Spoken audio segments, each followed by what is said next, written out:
السلام عليكم ورحمة الله وبركاته، يا رب تكونوا بخير. النهاردة هنعمل مع بعض الكشري المصري بكل حركاته وتركاته، وإن شاء الله بإذن الله يعجبكم. ونبدأ إن شاء الله بإذن الله مع بعض. هنعمل إيه الأول؟ يا رب تكوني اشتركت في القناة عشان يوصل لك كل جديد، ولو ما اشتركتيش اشتركي إن شاء الله بإذن الله الحلقة تعجبكم.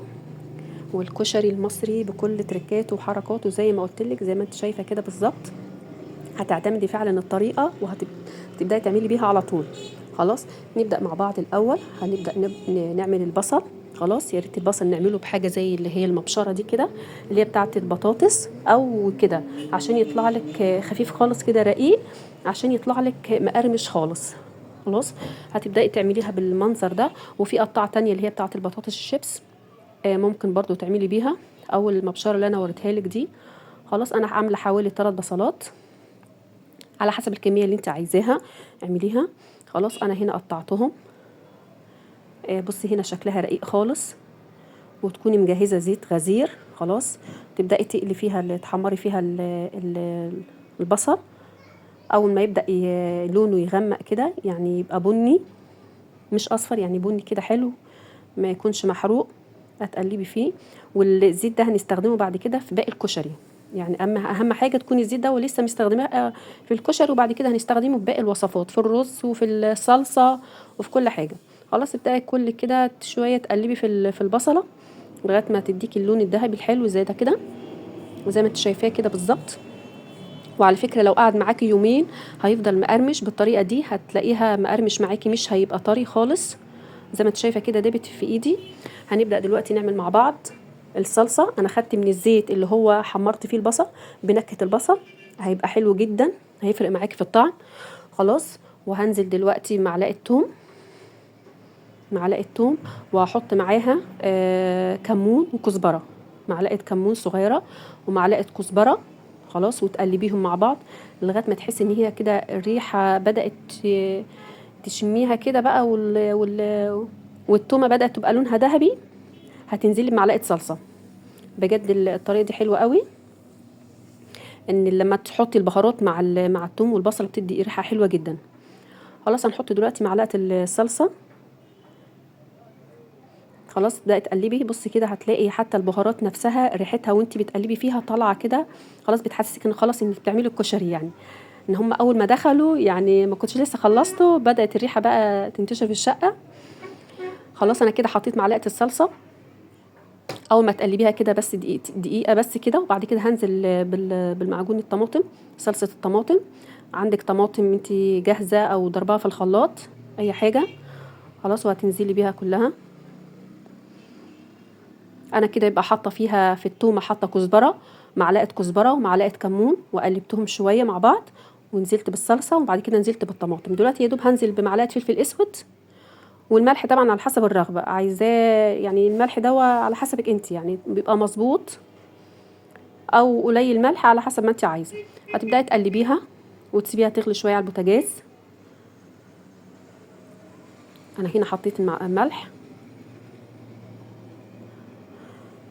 وهتبداي تقلبيها شويه كده وتسيبيها بقى على البوتاجاز لغايه ما تعملي حاجه تاني. يعني كل الكشري تلاقيه عملتيه في نفس التوقيت، في يعني ساعه تلاقي نفسك خلصت الكشري، اقل من ساعه كمان. انا هبدا هنا هعمل الرز. حطيت برضو من نفس الزيت اللي حمرت فيه البصله، برضو انا صفيته. هنا مع الرز صفيته بس كده بمصفى، عشان لو في حاجه كده من البصله. احمر الشعريه الاول وابدا اقلب فيها. انا هنا مستخدمه حوالي ربع كيلو من الشعريه، حوالي ربع كيلو من الشعريه او اقل شويه، يعني على حسب الكميه اللي انت مستخدمه. يعني انا هنا مستخدمه نص كيلو رز، مستخدمه اقل من ربع شعريه. خلاص هنا الشعريه معايا بدات تتحمر. خلاص انا كده مجهزه نص كيلو رز، ودوا ربع كيلو عدس بجبه، بس انا نقعاه حوالي ساعتين مش سلقاه. يعني انا مش سلقاه، انا نقعاه بس من حوالي ساعتين كده.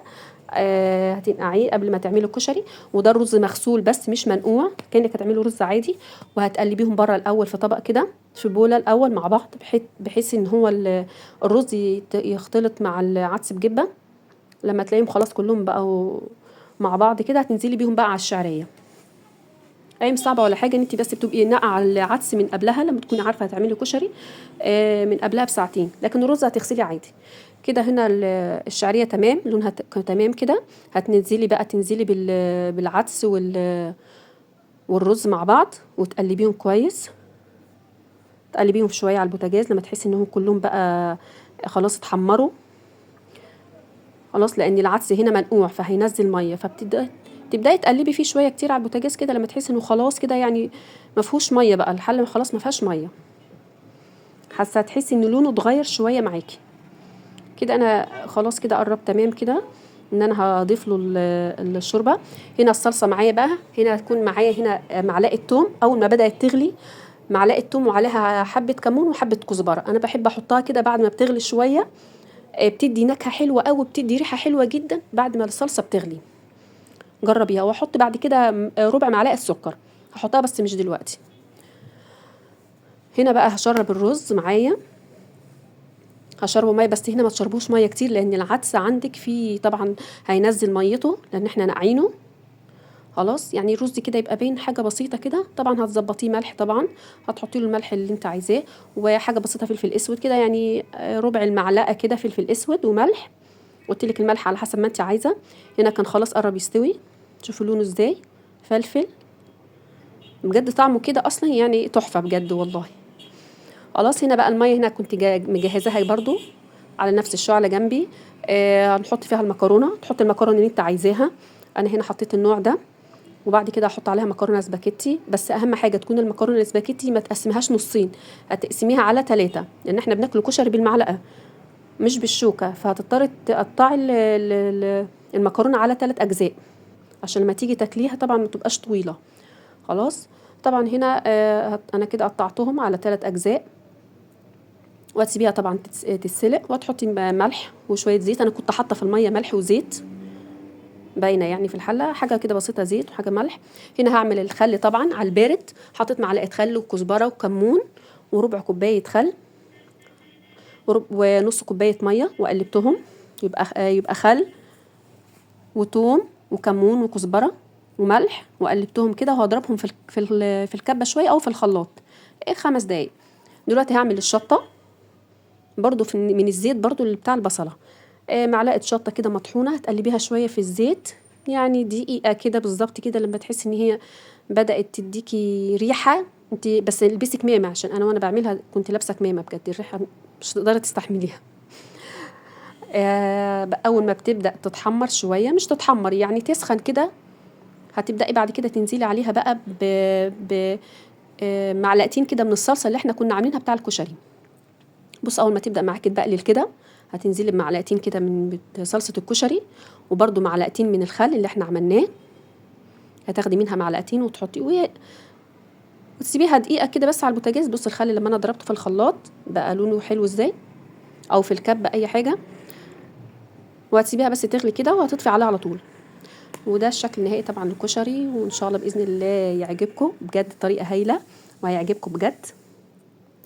ولو ما اشتركتيش في القناه يا ريت تشتركي عشان يوصلك كل جديد، وبألف هنا وشفا، ويستاهل بقكم بجد. انا كنت هنا مجهزه الصلصه ومجهزه خل، اللي عايز يزود خل، اللي عايز يزود شطه، بجد تحفه بجد. السلام عليكم ورحمه الله وبركاته.